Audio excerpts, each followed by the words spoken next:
Hi, I'm Matt with Hoboken Horology, and today I'll be talking about broken spring bars.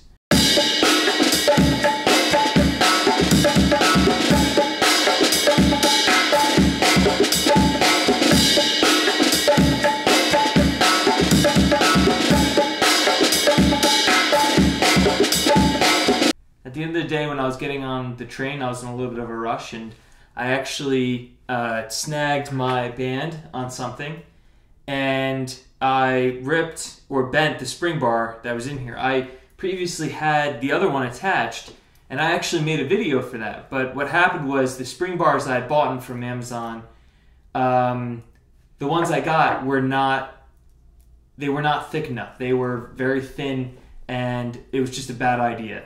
I was basically replacing a very thin spring bar that I originally had laying around with another very thin spring bar. Actually, you know what? I shouldn't say that. The ones I had originally put on here weren't as thin as the ones I bought. But now on Amazon, I just bought these ones, which are a bit thicker. And I'd like to go into that real quick. Most spring bars, from what I've read, are 1.5 millimeters. Now, the ones I bought on Amazon, people online were claiming that they were 1.4, not 1.5. Now, you might say that, a fraction of a millimeter might not make a difference. But you'll see when I take these out and you look at them on camera, especially when you're closer, you'll see that you definitely want your wristwatch secured with a thicker spring bar, not a thinner one. So I'm going to take it into a little bit of a close-up right now so we can take a look. These are the spring bars that I bought. And if we take a look, this is the spring bar tool that they came with. So you always have to do, let's try to take this thing off. I always have to do one of these because I can never tell. Okay, so let's drag out two of these. Now I should have kept one from the last one I ordered, but these say right here, it is 1.8 millimeters in diameter. Now this is going to be nearly impossible to be able to tell on camera. But these are thicker. They are thicker. They are about, I don't know, maybe the thicker part of a pencil point. Whereas normal spring bars, or I should say the ones that I most often see are 1.5s. So the 1.5s are a little bit, they're thinner than this, and they're noticeably thinner. I wish I had one in one of my drawers here to show you. So basically, I'm going to take a look at this and see if we're going to have a problem. See, well, nice. That fits perfectly. And it's funny, if you look at the regular spring bars through this, you'll be able to tell that they're probably thinner when, you most often see it online. I'm going to just throw a mat under here so I can put the speedy down. And we will attempt to do this. Now, I have some scratches on my lugs, and when I was the first one to take the band off on this Speedmaster. Now, were the scratches there before I got to it? I don't know. Did I cause them? I hope not. But let me tell you something, that no matter what you try to do, if you are changing bands or bracelets on a watch, you are probably going to scratch the back of the lugs. Now, there are tools. I know I've seen pictures of the one they use in the Rolex boutiques. They use a, I wish I had the name of it. I'd be able to tell you guys. It's kind of like a spring-loaded tool that basically holds two tips of the spring bar tool, and so both parts of the spring bar are depressed at the same time. Listen, I am pretty careful with my watches. I usually tape the lugs, but as long as you're very careful, you shouldn't have a problem, as long as you take your time and go as slow as possible. So the lugs are probably going to get scratched if you plan on changing the bracelets. it's just part of owning a watch, and it's terrible, and you know, it pains me deeply, but you know, I want to change the bracelet. I could have left the original on and never had a problem.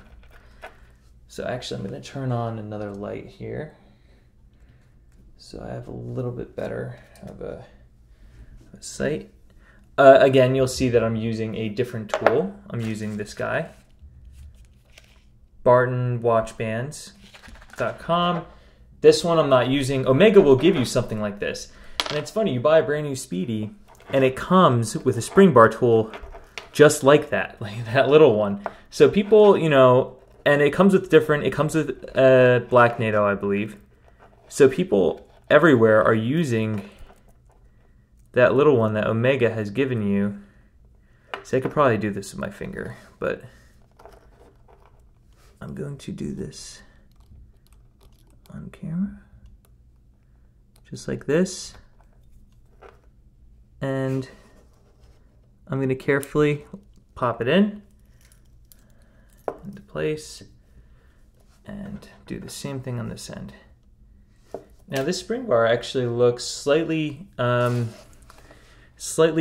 it's bowing on one side, and I haven't even put it on a watch yet. So I have 360 of these. I feel like I would much rather buy this bundle than buy just a few spring bars, aside from maybe buying them from Omega or something like that. Don't get me wrong, I mean, I would definitely love to have spring bars straight from Omega, but unless I'm going into a boutique, I'm buying them online, and you don't really know if they're official or not. See? Okay.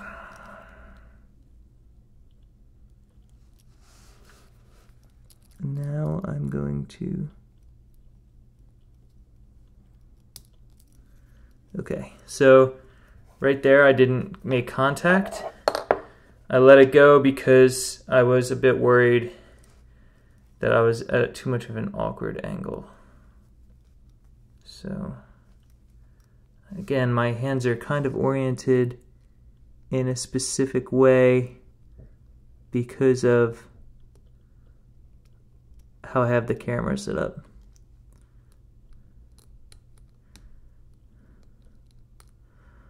I'm putting my Seamaster on a NATO tonight, so that's going to be way more stressful than this, but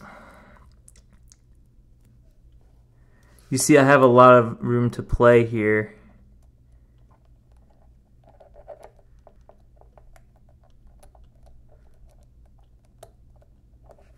Okay, and that's back on. I'm actually gonna avoid wearing this for at least a few days, maybe a week, because I'm going to keep track of how much it gains and loses time. Hopefully these spring bars don't break again. Real quick, I want to go into if you want to test a spring bar for a watch. So what I went to go grab is a simple black NATO strap. Now if you have a wristwatch on a NATO strap or a Zulu strap or whichever, the spring bars are underneath this band, and the band is pulled down. And if you pull it too tight, regardless of if this back piece is there or not, if you pull it too tight, what's going to happen is those spring bars are going to bend and warp to the NATO. Now, personally, I think that straight spring bars look great on a NATO. I want to see a little bit of separation between the lugs and the NATO strap. But when I went to Omega and I got a spring bar, when I got a NATO strap for my Seamaster 300, it actually gave me curved spring bars. And I like the straight ones more, but the curved ones were mostly for looks. It gives the NATO strap more of a look that it's meant for the watch. It curves it. That way when you apply pressure, the pressure is being applied to where the curve is in the spring bar, not against the ends of the spring bar. And that's something I wanted to bring up, is that curved spring bars, especially for a NATO strap, will probably hold your watch better. Because when you apply pressure, not only will most people prefer the look of the curved spring bars, but when you apply pressure, it is going to first go to where the curve is, and it's gonna change the orientation of the spring bar. and then the NATO strap is going to hold against that curve, it's going to be less stress on the 2 points of the spring bar, which are the points of failure on the hardware. There's 4 points of failure. All of that is completely it's not important. All of that information is not important because the whole point of a NATO strap is that if you lose a spring bar, the watch will still hang on. So if you're wearing this and you have a very hands-on job, or let's say you're running a marathon or anything, we're at war, it doesn't matter. If you lose a spring bar, or you break it, or you flex too hard because you wear your watch is too tight like I do, the bar will break and the watch will still hang on. Then you can take the watch and put it in your pocket. You can wear it with one spring bar. I wouldn't recommend. But the point is that your watch won't come crashing to the ground. It won't go crashing to the floor. So actually, I would recommend, I think the most secure way to wear a watch is probably a bracelet. And I say that because the NATO strap holes are something that hold it into place.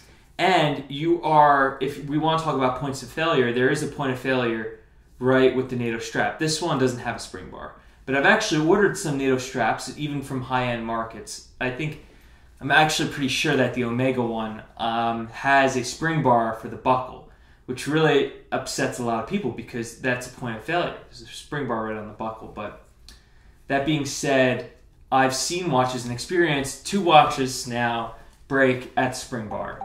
And I have not experienced a watch ever break by a bracelet clasp. A clasp can become undone, but it won't break. So there is my spiel on spring bars, and hopefully you'll get something out of this. Don't order spring bars that are too thin or too small. Make sure you get the proper size. Don't put a 21 millimeter on a 20 because you think it's better. Just buy the thicker ones, unless you're wearing like a leather band or something that won't take the thicker ones, which is a complete possibility. So just, make sure you know what you're buying. Go for the 1.8s, maybe buy the same brand I bought. Again, my name is Matt, and you could have been watching anything else on YouTube, but you're here with me, and I appreciate that. Thanks for watching.